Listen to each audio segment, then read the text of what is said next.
வணக்கம் கண்ணு, இது திருச்சி மண்ணுங்க. நம்ம பதிவை புதுசாக பார்க்குற பசங்க சப்ஸ்கிரைப் பண்ணி பாருங்கள், மிகவும் பயனுள்ளதாக இருக்கும் குட்டீஸ். வாங்க, இன்றைய வகுப்பு பாடம் 3 ரொம்ப சுவாரஸ்யமாக இருக்குங்க. இந்த கதை தலைப்பே பாருங்களேன், 7 இறக்கை குருவியும் தெனாலிராமனும். பார்க்கலாமா? வாங்க. விஜயநகரம் விழா கோலம் பூண்டிருந்தது. விழாவிற்கு அண்டை நாட்டு மன்னர் விஜயவர்த்தனர் வருகை தந்திருந்தார். ஒரு ஊரில் திருவிழா நடந்தாவே நம்ம சொந்தக்காரங்களை எல்லாரும் கூப்பிடுவோம் இல்லைங்களா? அந்த மாதிரி தான் விஜயநகரம் அப்படின்ற ஒரு ஊரில் திருவிழா. அந்த திருவிழாவுக்கு ஒரு மன்னர் வந்திருக்கிறார். அந்த மன்னர் பெயர் என்ன? விஜயவர்த்தனர். நல்லா ஞாபகம் வச்சுக்கோங்க, அந்த மன்னர் பெயர் என்ன? விஜயவர்த்தனர். அவர் வந்த ஊர் என்ன ஊர்? விஜயநகரம். சரிங்களா? விழா மிக சிறப்பாக நடந்து முடிந்தது. அன்று மாலை அரசர் கிருஷ்ணதேவராயரும் அண்டை நாட்டு மன்னர் யாருன்னு படித்தோம்? விஜயவர்த்தனர். 2 பேரும் அரண்மனை தோட்டத்தில் உலாவி கொண்டிருந்தனர். அப்படின்னா அப்படியே வாக்கிங் மாதிரி அப்படியே நடந்துக்கிட்டு ஜாலியாக அப்படியே இயற்கை காட்சியை ரசிச்சுக்கிட்டு 2 பேரும் பேசிக்கிட்டு போயிட்டு இருந்தாங்க. யார் யார்? விஜயவர்த்தனரும், அவர் தான் நமக்கு வந்திருக்கிற கெஸ்ட்டு, நம்ம ஊர் திருவிழாவுக்கு வந்திருக்கிற கெஸ்ட்டு. சரிங்களா? இன்னொரு அரசர் யார்? கிருஷ்ணதேவராயர். 2 பேரும் என்ன பண்ணுறாங்க? நடந்துக்கிட்டே அப்படியே பேசிட்டு போயிட்டுருக்குறாங்க மாலை நேரத்தில். அப்போ இந்த விஜயவர்த்தனர் வந்திருக்கிறார் பார்த்தீங்களா, உறவினராக வந்திருக்கிறார்ல, அவர் கிருஷ்ணதேவராயரிடம் என்ன கேட்குறாரு அப்படின்னா, தங்கள் அவை புலவர் தெனாலிராமன் மிகவும் அறிவு கூர்மை உடையவராமே. அதாவது என்ன சொல்கிறார் விஜயவர்த்தனர் கிருஷ்ணதேவராயர்கிட்ட, உங்கள் அவையில் தெனாலிராமன் அப்படின்னு ஒருத்தர் இருக்கிறார் இல்லையா, அவர் மிகவும் அறிவாளியாம்ல, எல்லாரும் சொல்கிறாங்க அப்படின்னு சொன்னோன்னே கிருஷ்ணதேவராயர் சொல்கிறாரு, ஆமாம், அதில் என்ன சந்தேகம், அவனுக்கு ரொம்ப அறிவு இருக்குது அப்படின்னு கிருஷ்ணதேவராயர் சொல்கிறாரு. சொன்னோன்னே உறவினராக வந்திருக்கிறார் பார்த்தீங்களா, விருந்தாடியா, அந்த விஜயவர்த்தனர் அவர் என்ன பண்ணுறாரு அப்படின்னா நான் தெனாலிராமனை சோதிக்கலாமா அப்படின்னு கிருஷ்ணதேவராயர் அரசர்கிட்ட கேட்குறாரு. உடனே அந்த அரசர் என்ன பண்ணுறாரு, ஓ கண்டிப்பாக நீங்கள் சோதிக்கலாம் அப்படின்னு சொல்கிறாரு. சொன்ன உடனே என்ன ஆகுது அப்படின்னு பார்த்தீங்கன்னா, மறுநாள், இது முதல் நாள் மாலை தோட்டத்தில் 2 அரசர்களும் பேசிக்கிட்டு இருக்காங்க இல்லைங்களா? அடுத்த நாள் மறுநாள் அரசவை கூடியது. கிருஷ்ணதேவராயர் தெனாலிராமனை அழைத்து என்ன சொல்கிறாரு, தெனாலிராமன் அரசர்கள் இருவரையும் வணங்கி நின்றார். தெனாலிராமனை கிருஷ்ணதேவராயர் கூப்பிட்டோன்னே அவர் என்ன பண்ணுறாரு, அவையிலிருந்து எழுந்து வந்து 2 மன்னர்களுக்கும் வணக்கம் சொல்கிறாரு. சொன்னதுக்கப்புறம் மன்னர் விஜயவர்த்தனர் இருக்கார் பார்த்தீங்களா, அவர் தெனாலிராமன்கிட்ட எப்படி கேட்குறாருன்னு பாருங்களேன். எனக்கு காலையில் தங்க மஞ்சள் நிறத்திலும், நடுப்பகலில் சிவப்பு நிறத்திலும், நடுப்பகல்னா மதியம், இரவில் 7 வர்ணங்களிலும் உருமாறும் அற்புத குருவி ஒன்றை கொண்டு வந்து தர வேண்டும். என்ன கேட்குறாரு பாருங்க, அவருடைய திறமையை சோதிக்கிறதுக்காக தெனாலிராமனுடைய திறமையை, அறிவு கூர்மையை சோதிப்பதற்காக விஜயவர்த்தனர் என்ன பண்ணுறாரு அப்படின்னா, ஒரு குருவி தான், அந்த ஒரு குருவி காலையில் தங்க மஞ்சள் கலரில் இருக்கணுமா, மதியம் என்ன கலரில் இருக்கணுமா, சிவப்பு கலரில் இருக்கணுமா, அதே குருவி இரவில் 7 வண்ணங்களிலும் 7 கலர்லையும் மாறணும். அந்த மாதிரி ஒரு அற்புத குருவியை நீ கொண்டு வந்து என்கிட்ட கொடுக்கணும் அப்படின்னு சொல்லி தெனாலிராமனுக்கு உறவினராக வந்திருக்கிற விஜயவர்த்தனர் ஒரு வேலையை கொடுத்துட்டு அதுக்கப்புறம் சொல்கிறார் பாருங்க, மேலும் அது சில சமயம் 3 கால்களாலும் சில சமயம் 2 கால்களாலும் நடக்க வேணும். அந்த குருவி என்ன பண்ணணுமா, சில டைம் 3 காலால் நடக்கணுமா, சில நேரம் 2 காலால் நடக்கணுமா.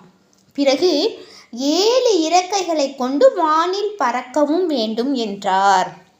இந்த தெனாலிராமன்கிட்ட எப்படி ஒரு குருவியை கேட்குறாரு பாருங்க அந்த உறவினராக வந்திருக்கிற விஜயவர்த்தனர் அப்படின்ற அரசர்.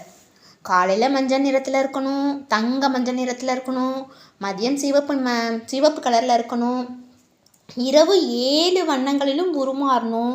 அது மட்டும் இல்லாமல் சில நேரம் 3 கால்கள் இருக்கணும், சில நேரம் 2 கால்கள் இருக்கணும். அப்புறம் 7 இறக்கைகளை கொண்டு அது என்ன பண்ணணுமா, வானத்தில் பறக்கணும். அப்படி ஒரு குருவியை நீ கொண்டு வா அப்படின்னு சொல்லி தெனாலிராமன்கிட்ட சொல்கிறார் உறவினராக வந்த அரசர். உடனே கிருஷ்ணதேவராயர் தெனாலிராமனிடம் விஜயவர்த்தனர் கூறியவாறு குருவியை நீ என்ன பண்ணணும், விரைவில் கொண்டு வா அப்படின்னு சொல்லி உத்தரவு போட்டுட்டாருங்க. கிருஷ்ணதேவராயர் அரசர் தெனாலிராமனுக்கு உத்தரவு போட்டுட்டாரு. நமக்கு உறவினராக வந்திருக்கிற அரசர் எந்த மாதிரி இந்த குருவி கேட்டாரோ அதே மாதிரி ஒரு குருவியை நீ சீக்கிரமாக கொண்டு வந்து கொடு அப்படின்னு சொன்னோன்னே அதை கேட்டுட்டு தெனாலிராமனுக்கு என்ன பண்ணுச்சான், தலையே சுத்திருச்சான்.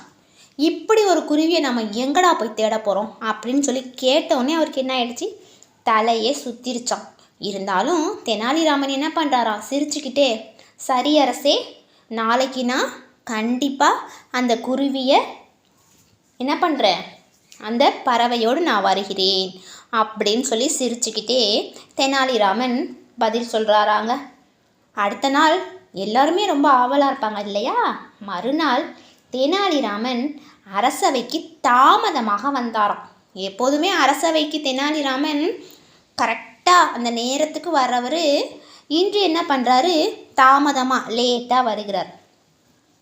அவர் வரப்போ பார்த்தா தெனாலிராமனுடைய நிலைமை மோசமாக இருந்துச்சான். ஏன்னு கேட்டிங்கன்னா உடை பார்த்திங்கன்னா கிழிந்து இருந்ததாம். அவர் போட்டிருந்த ட்ரெஸ்ஸு கிழிஞ்சிருந்தது. அந்த ட்ரெஸ்ஸில் முட்களும் மண்ணும் ஒட்டி இருந்துச்சான். ட்ரெஸ்ஸு கிழிஞ்சது மட்டும் இல்லாமல் முட்களும் மண்ணும் ஒட்டி இருந்திருக்கு. இவர் அரசவைக்கு லேட்டாக தான் வராரு தெனாலிராமன். ஆனால் அவருடைய உடை அழுக்காக இருக்குது, அதில் முட்கள் இருக்குது, மண்ணும் இருக்குது. சரிங்களா. அவரது கையில் காலியான பறவை கூண்டு ஒன்று இருந்தது. பறவை கூண்டு மட்டும்தான் இருக்குது, அதுக்குள்ளே ஒன்றுமே இல்லை, காலியாக தான் இருக்குது. சரிங்களா. தெனாலிராமன் அரசரிடம் சொல்கிறாரு பாருங்க, அரசரே, அதிசயமான ஒரு கதை நடந்து விட்டது. விஜயவர்த்தன மன்னர் கூறியது போல ஒரு குருவி எனக்கு என்ன பண்ணுச்சு, கையில் கிடச்சிச்சிங்க. நானும் அதை இந்த கூண்டில் அடைச்சி எடுத்துக்கிட்டு இங்கே வரும்போது என்ன நடந்துச்சு தெரியுங்களா அரசரே. அப்பறவை தன்னோட மாயமான அந்த 7 இறக்கை பார்த்தீங்களா, அந்த 7 இறக்கைகளை விரித்து பறந்து போயிடுச்சுங்க.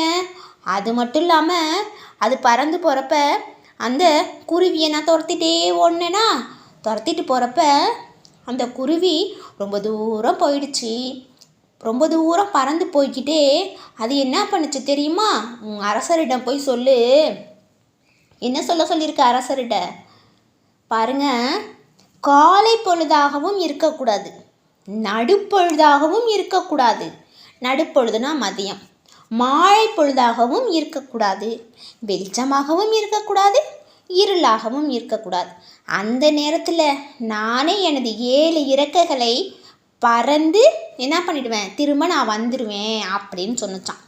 அப்படின்னு யார் சொல்கிறா, இந்த தெனாலிராமன் அரசவையில் போய் 2 மன்னர்கள் உட்கார்ந்துருக்கிறப்ப சொல்கிறாரு, அரசரே, நீங்கள் கேட்ட மாதிரி குருவி என் கையில் கிடச்சிச்சு. அதை நான் பிடிச்சி கூண்டில் அடைச்சி இந்த அரசவைக்கு கொண்டு வரும் வழியில் அந்த குருவி ரொம்ப தூரம் பறந்து போயிடுச்சு. நான் ஓடி கீழே உருண்டு பரண்டு அந்த குருவியை பிடிக்க போனேன்.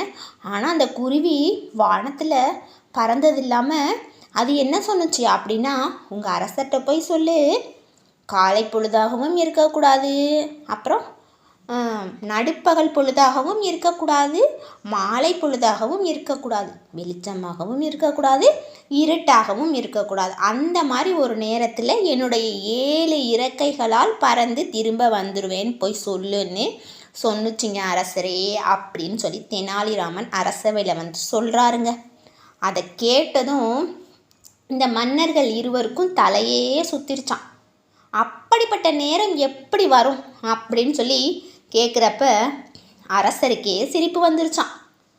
என்ன கடைசியில் பாருங்கள், தெனாலிராமன் அறிவு கூர்மை பற்றி இதுவரை கேள்விப்பட்டுள்ளேன், ஆனால் என்ன பண்ணுறேன், நான் இப்போ தான் நேரில் பார்க்குறேன் அப்படின்னு சொல்லி வந்த உறவினர் அரசர், அவர் யார், விஜயவர்த்தனர், அவர் தெனாலிராமனை பாராட்டுகிறாராம்.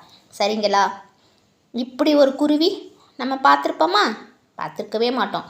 அவர் எப்படி கேட்குறாரு அரசர் விஜயவர்த்தனர், காலையில் தங்க மஞ்சள் நிறத்தில் இருக்கணும், மதியம் சிவப்பு கலரில் இருக்கணும், இரவு 7 வர்ணங்களிலும் இருக்கணும். அது மட்டும் இல்லாமல் சில சமயம் 3 கால் இருக்கணுமா, சில சமயம் 2 கால் இருக்கணுமா, அது மட்டும் இல்லாமல் 7 இறக்கைகள் இருக்கணுமா, 7 இறக்கைகள் இருக்கணும். இந்த மாதிரிலாம் கேட்டோன்னே தெனாலிராமன் தன்னுடைய அறிவை பயன்படுத்தி எப்படி சொல்லியிருக்காரு பாருங்க. குருவி பறந்து போகிறப்ப என்ன சொல்லிட்டு போணுச்சான், காலை பொழுதாகவும் இருக்கக்கூடாது, மதியமாகவும் இருக்கக்கூடாது, நைட்டாகவும் இருக்கக்கூடாது, இருட்டாகவும் இருக்கக்கூடாது, வெளிச்சமாகவும் இருக்கக்கூடாது. அப்போ நான் என்ன பண்ணிடுவேன், அந்த 7 இறக்கைகளால் நான் பறந்து வந்துடுவேன் அப்படின்னு தன்னுடைய அறிவு திறமையால் அதற்கு சரியான பதில் சொன்னார். அதை பார்த்து எல்லாருமே வியப்படைந்தாங்களாம். இந்த தெனாலிராமன் கதை எப்பொழுதுமே நல்லாயிருக்கும். உங்களுக்கு புக்கு கிடச்சிச்சின்னா நீங்கள் வாங்கி படித்து பாருங்களேன். நிறைய கதைகள் இருக்குது தெனாலிராமனை பற்றி. சரிங்களா? நம்ம வேறொரு வகுப்பில் மீண்டும் சந்திக்கலாமா? நன்றி, வணக்கம். வாழ்க வையகம் குட்டீஸ்.